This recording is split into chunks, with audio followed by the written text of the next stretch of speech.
Hello and welcome everyone. I hope you can hear me. My name is Jessie Paul. I'm the CEO for Paul Writer and your host for today's webinar. Thank you so much for joining this afternoon.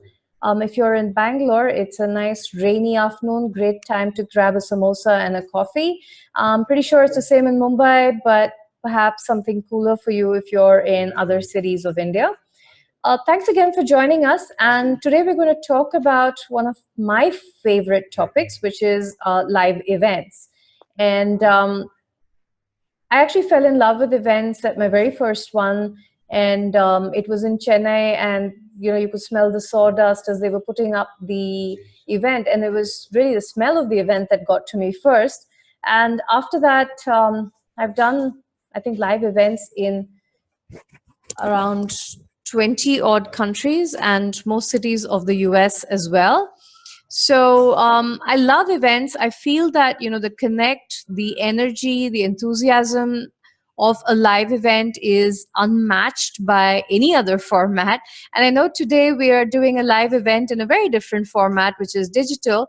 And I think that works as well if we can make it very participative.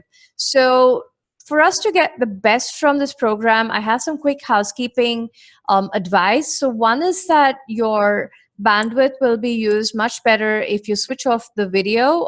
You don't need it for the session, so you can switch off your camera so everybody doesn't have to see you. Second is keep your mics on mute. That will help the others to clearly hear the presenters. Third is, if you have questions during the session, do post it in the chat window, and the presenters or I will respond to the question as soon as we can. And the way we're going to do it is that I'm going to hand over to our presenter, and he has a deck. He will share the deck also in the chat window in case you're not able to see it on the screen. And he will introduce his panel as well as he goes on. And as he speaks, you can keep posting your comments or views in the chat window. And as far as possible, we will keep it very interactive and take up questions as soon as we can. So with this, I'm going to hand over to my co-host, Gokul Bajaj, who's a head sales and partnership for Cvent. Cvent, most of you are probably aware of. They're huge in the event space and help to, both facilitate, engage, and provide the technology for the conferences space. So with that, over to you, Gokul.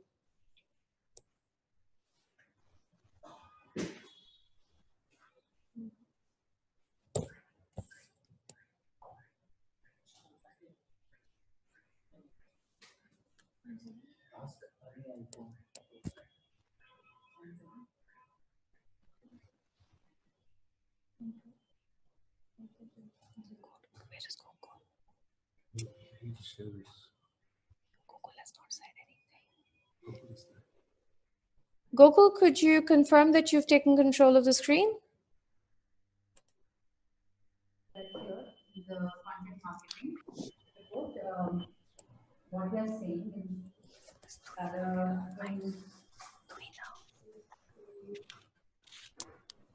Gokul, we can now see your screen.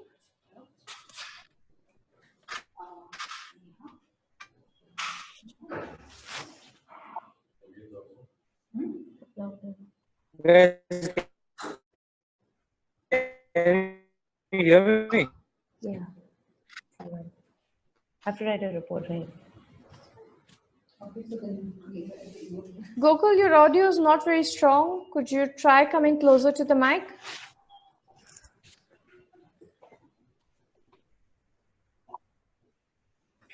Check. Gokul, you're audible now.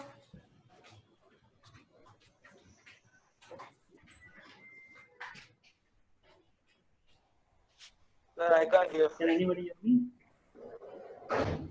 This is Jay. Can anybody hear me? Yes, I can hear you.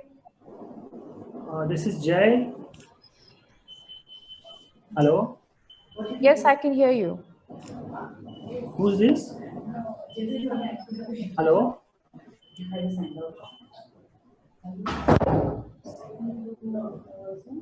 Hello? Jay. Hello. Yes, Gokul, we can hear you now. Can you reply back? This is Jay from Bata. Hi, Jay. So if you can please put yourself on mute. Our speaker Gokul is going to start the session.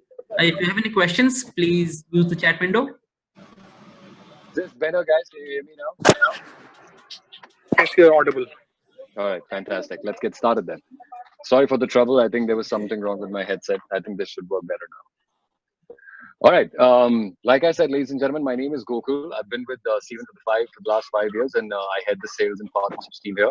I'll be happy to keep this very interactive. So please feel free to post a question on the chat window, and me or my team would be happy to address it there and then, or we could just work towards the end of the session and then answer it. This presentation is going to be around 25 to 30 minutes, and then we'll open it up for questions.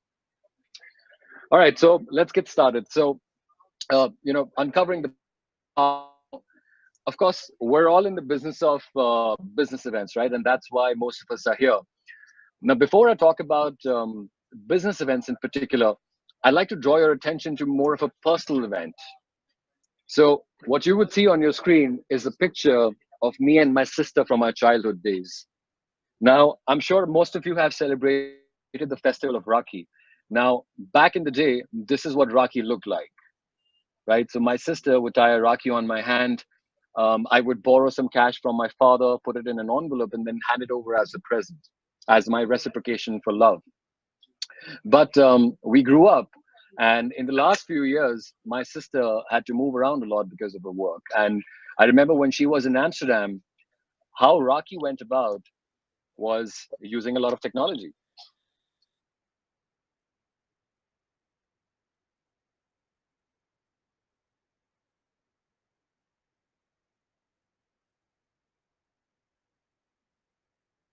Confirming that I'm touching her feet, and transferred some money from my Citibank account, took a screenshot and WhatsApped it to her. So technology really brought us together. It helped us achieve something which was far-fetched, right? Because we weren't in the same location. So technology really brings us together, but you cannot deny the power of human connection. That's what keeps us ticking. That's what makes us going. And that's what you will be able to leverage in events, in live event space. From a business standpoint, what you would see is trade shows and events are the second largest contributor of business after a company's principal website. So let's just take 10 seconds to quickly absorb this. That's how important events are. But ironically enough, I think most of you in the room would agree with me. We spend 100,000 and millions of dollars in capturing a visitor who's spending about 30 seconds to 3 minutes on our website learning about our products, our services, but not so much when it comes to a captive audience who's listening to you for 3 hours or maybe 3 days at an event. It's time to digitize your offline engagements, ladies and gentlemen.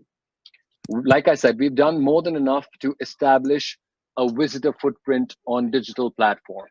We spend a lot of money. It's time to marry that information with the physical footprint of an attendee. And that will give you enough data and enough power to make smarter executive decisions. Now, how does one really do that? How does one really bring those systems together? How does one really capture the physical footprint of an attendee? Now, in our quest to capture the physical footprint of an attendee and get a better ROI from our events, we need to make sure that the primary objective around an event, which is the attendee experience, is taken care of. The smooth as butter functioning of an event or smooth operations of an event are taken care of, right? So let's just define what those objectives really look like, and then we can dive deeper into it. So from an attendee standpoint, why do we attend events? Go back with a lot more than what we came with. We want to learn, and then we want to network with our peers. We want to know what's happening in their lives, what's happening in their professional lives, and benefit from each other. For you as a marketer or as a planner, what would you look at? Is do I have the ability to run an event with a smooth execution, and can I generate an ROI? What are my short-term and long-term goals? Is generating a higher brand recall my goal? Are generating leads my goal? or is upselling to my existing customers my goal? Whatever that goal is and how that goal is being met. And for people who pay for your event, your sponsors, your exhibitors, and your partners, they are looking at a clear-cut ROI. Now, while these objectives are set, there needs to be, like I said, a higher objective that needs to be met, which is the attendee experience. All this will happen in the background. There will be a very subtle approach that allows you to capture data, allows you to make decisions around your business, but in the forefront, it's the attendee experience that really matters. So what we've been traditionally doing is we spend a lot of money in making sure that our attendees have a fantastic experience at the event. So there's a lot of money that goes into the production aspect of things, like LEDs and the latest tips and tricks in production and experiences. But guess what? The attendee experience actually starts from the time they receive an invite for that event. They need to register for the event. That's when the attendee experience really starts, right? So if your attendee is able to see a very sophisticated and a personalized registration process, a landing page or an email invitation, that's what gives them a nice kick about the event. It feels like somebody's actually taken the time out to know the attendee, to know what he wants, and then get them invited to that event. That's where it exactly starts from. And you as planners are collecting a lot of things in the bargain, which from an attendee standpoint feels that somebody is trying to personalize and customize the whole invitation process. But for you in the bargain, you are collecting a lot more information about your attendee, such as their goals and preferences, right? Why are they attending this event? What kind of sessions would they like to go to? What products are they particularly interested in?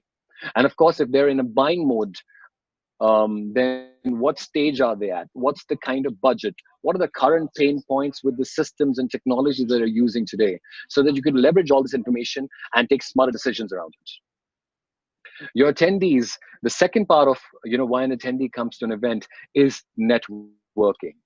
So imagine giving your attendees the ability to choose who they like to network with. What kind of people would they like to network with? Is it CXOs of all pharmaceutical companies that have 500 million plus in revenue?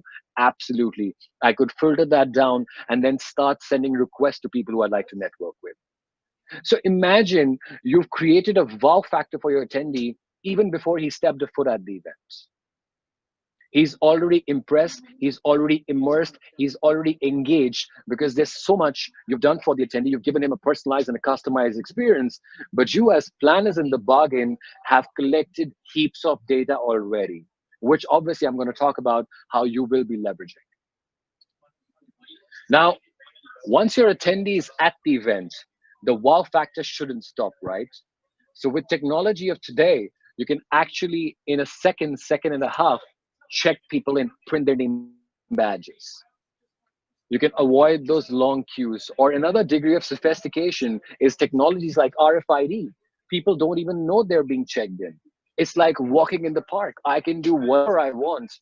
And based on how my name badge is programmed, I can be checked in and out of sessions, in and out of events. I can go do my meetings at exhibitor booths, and all the information is getting captured.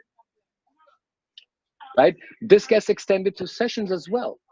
So think about this. Your attendee, you've kept a wow factor alive for your attendee. Imagine when I go to an event and somebody greets me and says, "Hi, Gokul, it's nice to see you. We'll be starting the session in 5 minutes." I'm going to be wowed. I'm going to be like, wow, this person really knows me. And you address the first person by first name. It just there's more relatability, right? But like I said, for you as planners, all these data points are being captured. You already know what the attendee has done, right from the time he receives the invite, to the time he registered, to the time he checked in, and what sort of sessions has he opted for.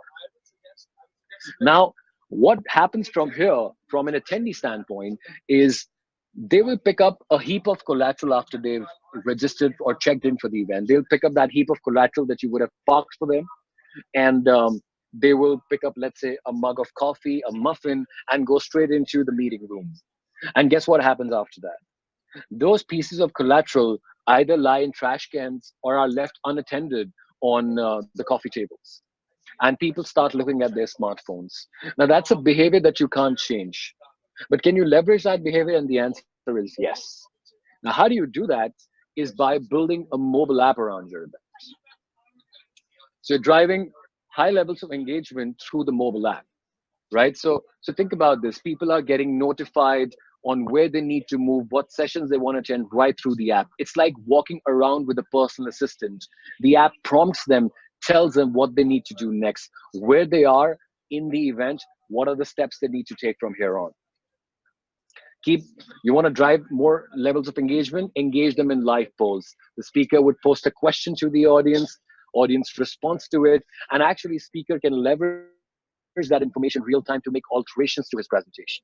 So if I feel, let's say if I'm presenting on Cvent, and if I feel people are more interested to know about mobile apps over surveys, I'm going to tune my conversation towards mobile apps. That's what the power of live events is, and that's what technology can do to support those live events. And your audience can be more interactive with the speakers. So the audience can post questions at the speakers and they can address it on the fly. You can make your audience brand ambassadors for your events, right? So they can post great things about the event on social media, and you can collate it in a nice fashion and display it back to your audience, or use other channels to broadcast that information. So what you're essentially doing is you are using your own audience as your brand custodians and amplifying the power of the brand. From that very same audience, you don't want to wait for the event to be over to ask them how it was. At every step of the event, after every session, after every speaker presentation, you want to capture their response when it's fresh in their minds. You don't want to let that fade away. And you want to make it less overwhelming, because if I do it right towards the end of the event, then chances are there's too much and too many questions for my audience to answer. So what has happened so far? You've mapped out the entire attendee journey right from the time they register to the time they're actually at the event. So what you're sitting on is heaps of data, and I like to believe that without data, you're just someone with an opinion. So what do you do with this data? Now, if I did not have access to all these touch points, if I did not have my event backed up by technology, I wouldn't know which sessions are a hit, which sessions are not. And guys, in the business of today, your judgments cannot be anecdotal. It needs to be backed up by data. So I would exactly want to know, what time did people check in? What sessions are a hit? What speakers are a hit? What topics are people particularly interested in? What kind of corporations are they speaking with? What kind of attendee profiles are they speaking with? That actually totals the attendee experience, and for you it gives you a lot of data to take smarter executive decisions. Now, that was the attendee experience part. I want to move into the next part. I see there are some questions on chat. Let me just quickly see.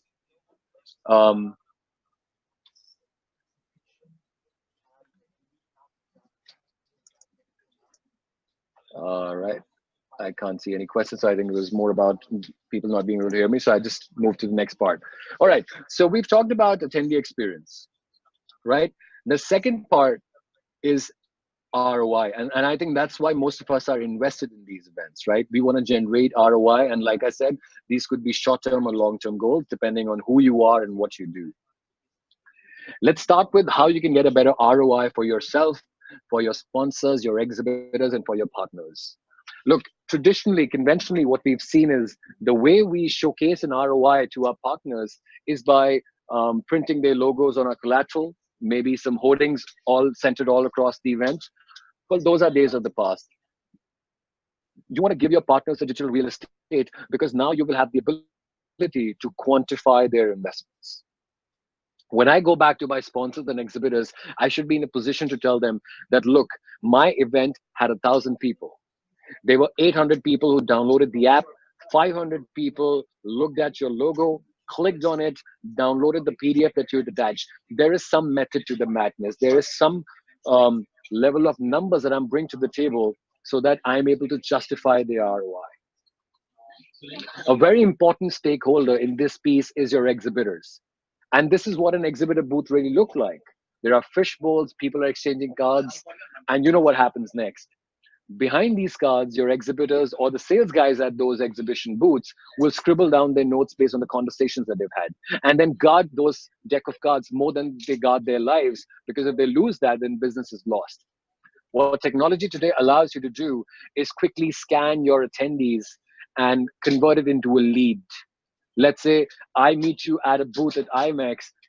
I will rate you as a 4-star or 5-star lead because I think you're a fantastic prospect for my organization. I will have pre-fed qualifying questions. So I would know what products you're particularly interested in. I can quickly mark them down. And guess what? Even before I take my flight back to India, there will be a task created on my CRM system already to get in touch with you and talk through all the points that we discussed in our live meeting one-on-one. So think about this, ladies, what we've been able to accomplish. You've given your attendees a fantastic experience because it's all digital, no hassles. You've shown your attendee that everybody in the event knows you. That attendee is a recognized person. For all your stakeholders, you made them more powerful. Behind everything that you apply, there is some method to the madness. If they are branding with you, they're getting some impressions, they're getting some return in terms of digital marketing. If they log into the exhibitor app, they exactly know how many conversations they've had, what sort of meetings have they had. And you as an organizer become a lot more powerful. Think about this. You go back to this exhibitor and say, how was your event? Versus you going back to the exhibitor and telling him, hey, it looks like you've had a fantastic event, because what I see on day 1, you got 15 leads, day 2, 20, and day 3, 35. And out of those 50 leads that you'd acquired, you rated over 35 as 5-star leads. I guess you had a fantastic event. So your negotiation power for the next event is far more stronger because you have all that data. There is a question on GDPR. So Jesse, I'm going to address it right away because there's this one slide I want to cover, and then I'm going to address it right away. Sure. There's one more as well before that. Look what. Okay. Okay, let me read through it, and I'm going to address both the questions then. So let's just quickly recap what we've been able to establish here. Okay. You've mapped out the entire offline engagement of an attendee who could have been a ghost attendee at your events. And guys, I've been to many events, and trust me when I say this, because you guys are also in the business, is most of our events, we get ghost attendees. We don't even know what attendees did at our event. But because of technology, you're able to capture every little thing that they do in an event, right from the time they responded to the first invitation, to what they registered for, to what sessions they checked into, what kind of feedback have they given, what exhibitor booths did they go to, what kind of conversations have they had, what products are they interested in, what service have they filled. Everything has been outlined. So what that really does is gives you a lot of power, a lot of data.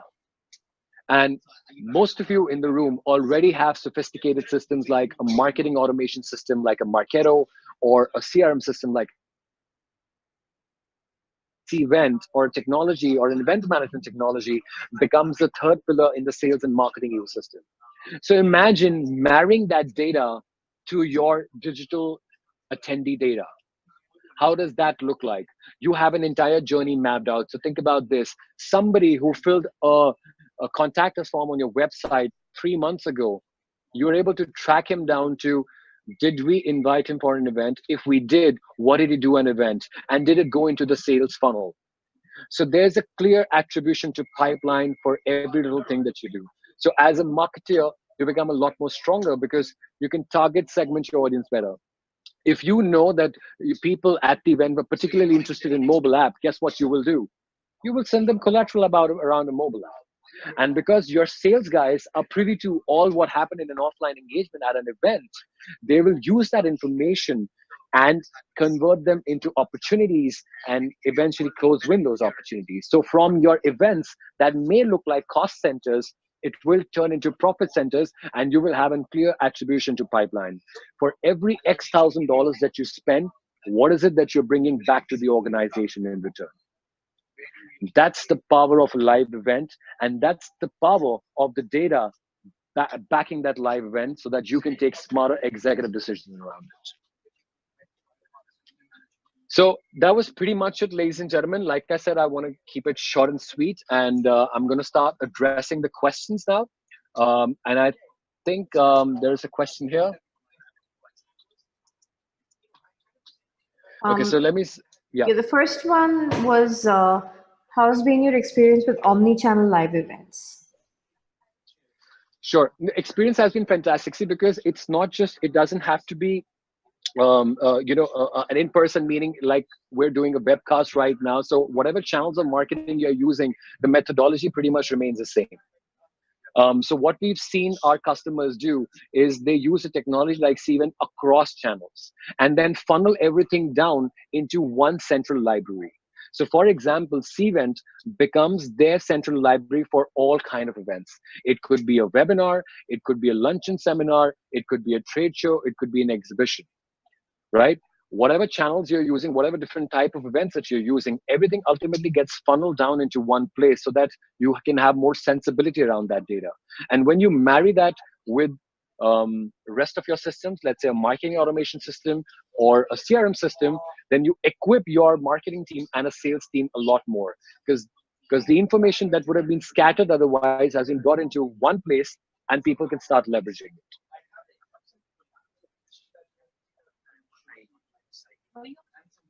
The second question was how is GDPR changing the way marketers approach a conference? Sure. That's a great question. I think it's not too much the way things are changing. I think it's just to do more with compliance. And the other shift that I've seen is because of the penalties associated with GDPR, marketers are becoming a lot more cognizant of what data processes they need to work with, right? So because I'm sure everybody in the room is aware of how GDPR works. So the provider that you work with, whoever is holding that data for you, has to be GDPR compliant. Otherwise, the principal company can be fined 4% of their global revenues or 20 million euros. So that's a huge penalty. So the shift that I've seen is this is becoming a game changer. Like event technology actually has no entry barriers. Today, anybody can go and open a mom and pop shop and start selling event technology. But you need a lot of credibility behind an organization that you work with, because anybody could say that they are GDPR compliant and sign a contract with you. But if when the doomsday does come, are they going to shut shop and run away, or are they going to make sure that compliances are being met? So I think that's the only difference that I've seen working with planners, that they've become a lot more sensitive about and cognizant about the credibility of the data processor that they're working with. But besides that, it's business as usual. Because people who were dealing with EU citizens anyway were aware of the double opt-in policy. So there has been no other shift as such.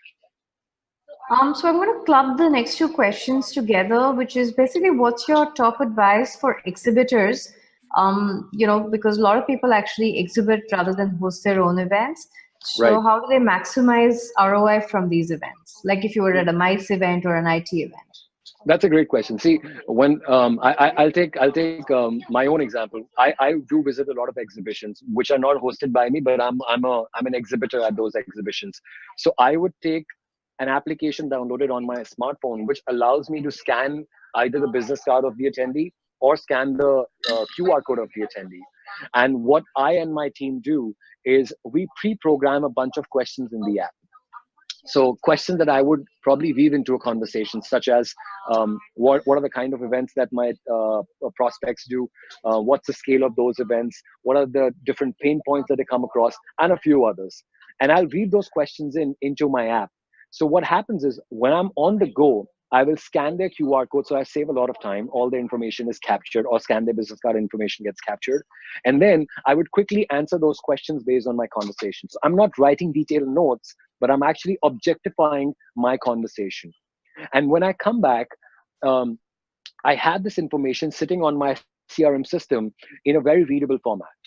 So let's say, Jesse, I spoke with you and I come back, my CRM system would tell me, Gokul, you met Jesse. She said she's interested in mobile app and interested in surveys, and her decision-making process is 3 months from now. So that's valuable information that I did not have to really work on too much. And I can leverage this information and get back to you to sell more. So that's how I see corporates leveraging it at the events that they participate at, more so with what they host.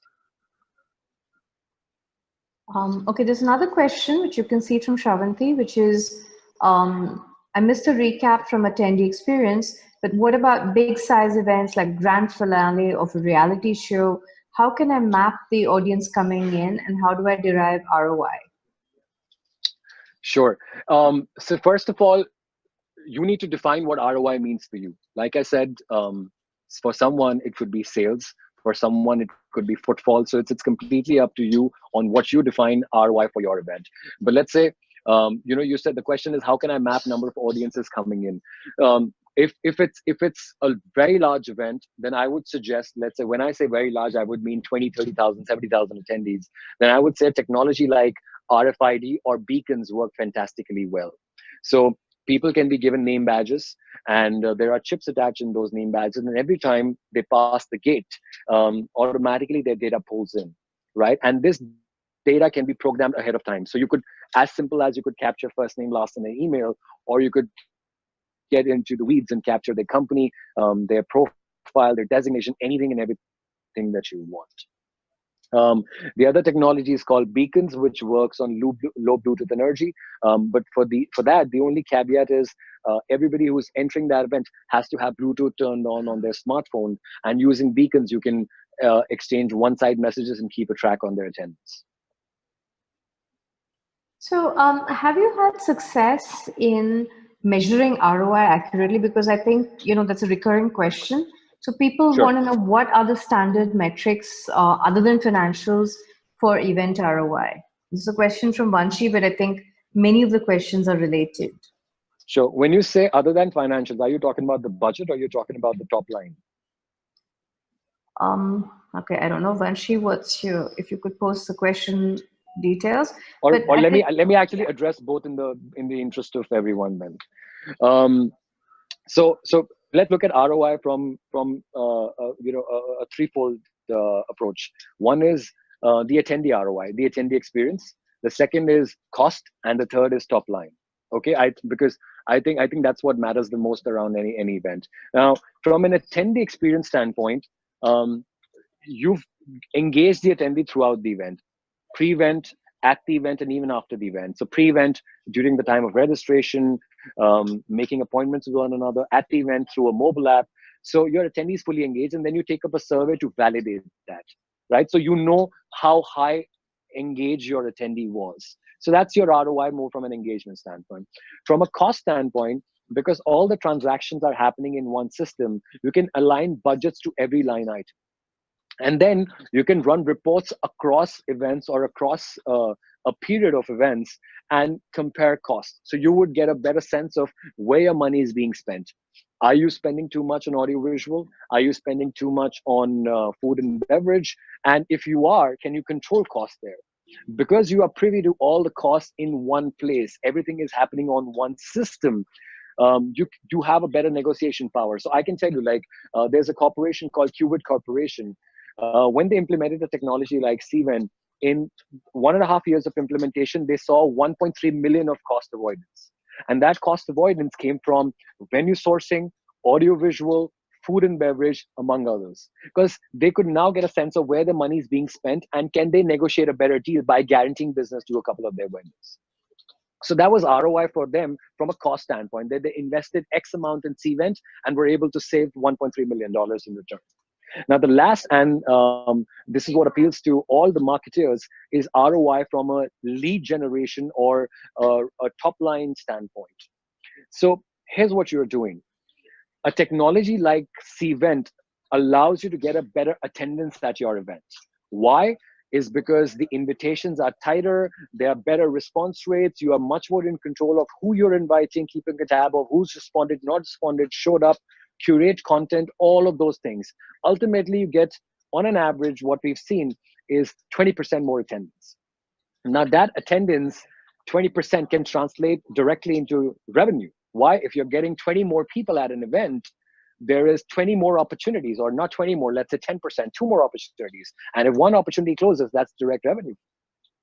But because you're also mapping the entire behavior of an attendee, right from the time they checked into the event to what they did at the booths. You are packaging that conversation and supplying it to your sales team.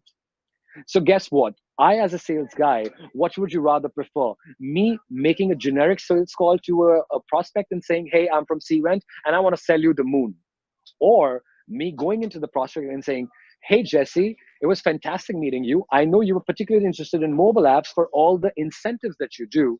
So let me speak to that. Let me tell you how planners like yourself across the globe are using mobile apps to drive better engagement incentives. Jesse is more likely to buy because I'm using that information to have a sophisticated conversation, and that directly translates into a top line revenue for me.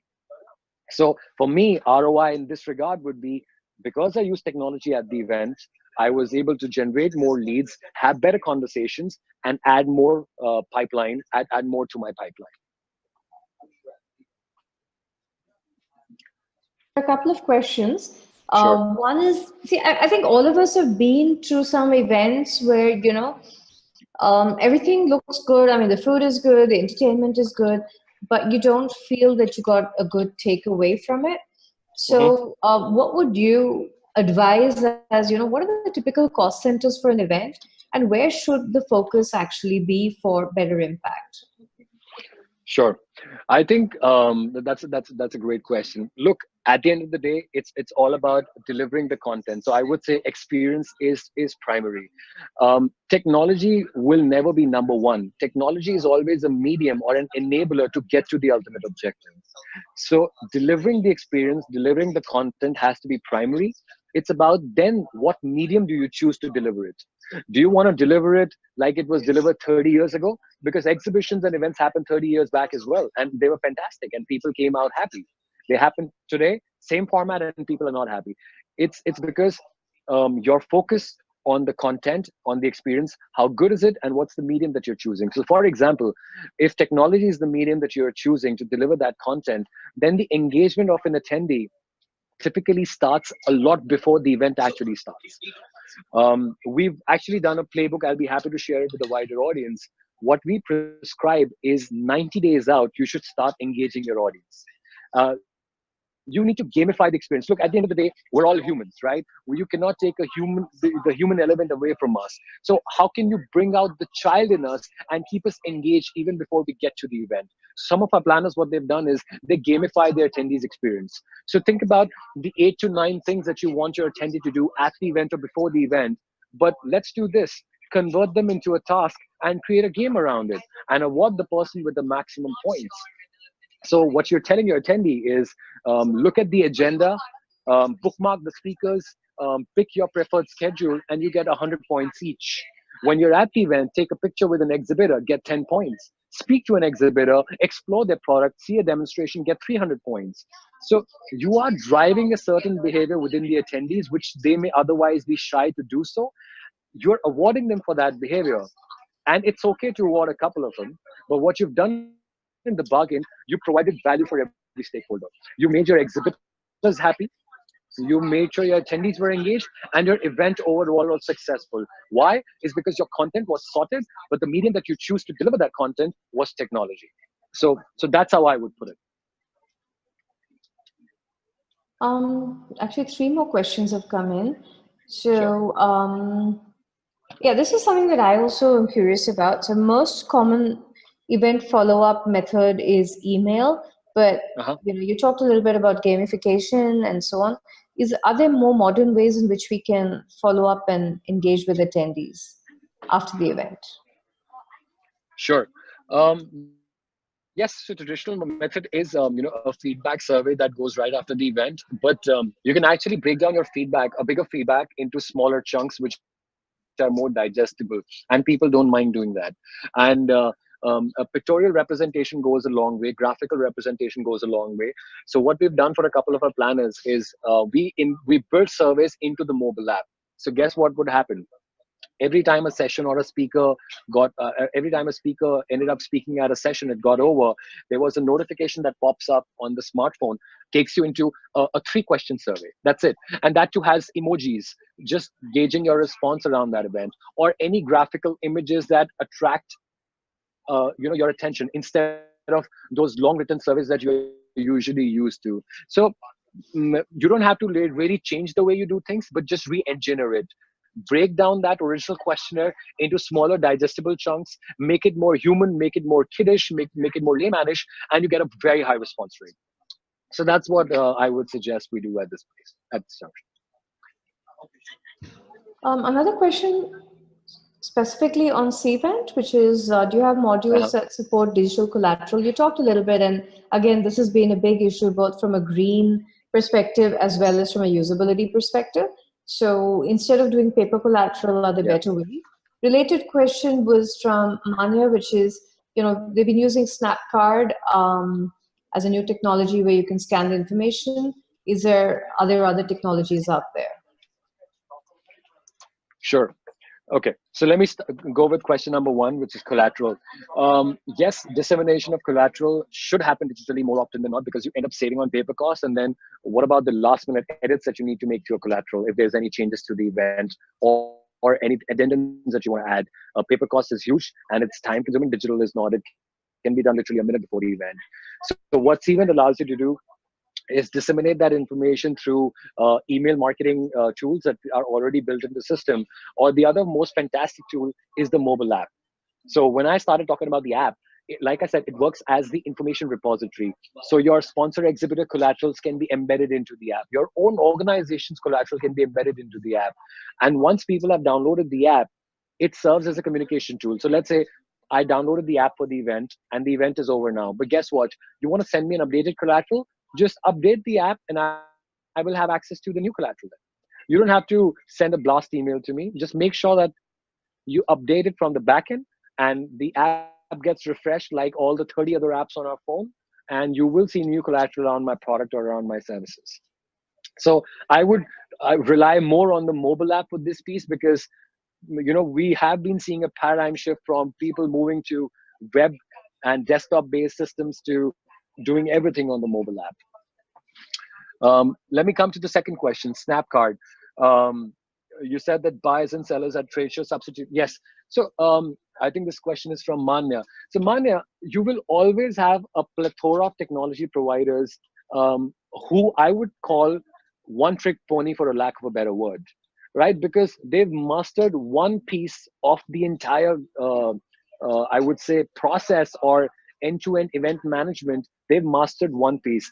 The problem is, Manya, with that is when you go out in the market and you collect experts around every piece of technology, the bigger problem is connecting all these technologies together. Because what happens is when you use too many disparate systems, there's a lot of data leakage. And the only reason why we go to attend is to an event is to collect data. So there's a lot of data duplicity, a lot of data leakage. There's a wastage of time, and you could lose out to the precious information that you would have collected. So instead of SnapCard, you could use lead scanning devices like I talked about. It doesn't have to be a hard device at all. It's literally a soft application which is available on an Apple Store or Google Play that you can download on your smartphone and use the camera of your smartphone to scan business cards or scan QR codes at any event that you go to.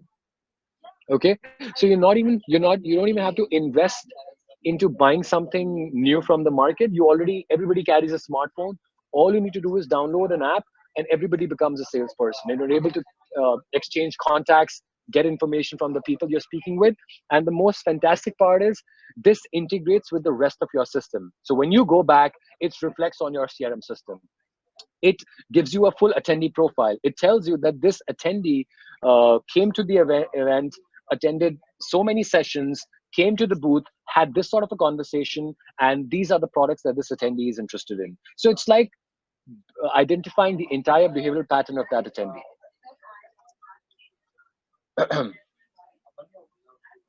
So we have just one more question, which was, Sure. you have multiple tracks, sub-events. How can technology help to plan attendance better besides just having a schedule? Sure. Um, so if you so technology today allows registrants to attend different sessions, right? So they can opt for whatever sessions that you've added in the format. What I've seen my planners do is they limit session capacity. Okay, so or they make sure they write a good description and highlight speaker profiles to get a better attendance. But let's go for the first option. When you start limiting session attendance, then there is that urge for people to start opting for those sessions a lot faster, right? Because they feel that they're going to lose out on the opportunity. And if you feel that one session is getting the most I would say attention and others are not, because you've limited the seating capacity, automatically your traffic will spill over into the next session. And for the first session, you can have a wait list in the background. So anytime there is a cancellation, automatically people get upgraded to that session. So I wouldn't get into how you can market those sessions, because I think you guys are the creative geniuses. You guys would know that better than I do, because I'm just a technology provider. But limiting capacity really works well, because then people know that they need to jump on those sessions before anyone else does. And once that the seating capacity is full, that session automatically gets grayed out. So by default, you will have traffic spilling into the other sessions that you've lined up. So there's one more question on how do we stay engaged with the prospect from the live event to the final purchase? When you have a long lead time purchase, like say automobile or even B2B IT. So Sure. Gokul, do you want to take that one, or do you want me to try and take a stab at that one? I can take that one. Look, I am in the space where I do have a long sales cycle. When I sell to big enterprises, my sales cycle actually go up to 6 months to a year. So here's what happens. When I come back from the event, I carry a plethora of information with me around that attendee. Okay, so I know what sessions he's attended. I know when he came to the booth, who he spoke with, what he spoke with, what products he was particularly interested in. I use that information as a sales guy and also punt it over to my marketing guys. So what my marketing team does is extracts what products they were interested in, what persona they belong to. Is he a decision maker or an influencer? What industry segment do they belong to? Is he from a pharmaceutical or an API, or let's say a technology company? Whoever they belong to, based on all those combinations, relevant drip campaigns get started using our marketing automation systems. I, as a sales guy, drew my own level of nurturing. So I would send them probably case studies, speak to them in that regard, have periodic conversations with them, like what companies in similar space, similar industry, similar persona have done, identify their goals and objectives, that when they look at a technology, what is it that they want to bring to a table. So for example, when I speak to an event planner, somebody who's responsible for the operations, he may not care as much about lead generation. So the way I need to articulate my technology based on his persona would be how this technology makes your life super easy. But the moment it goes to the level of a CMO, my conversation changes to how this technology can help you drive more leads.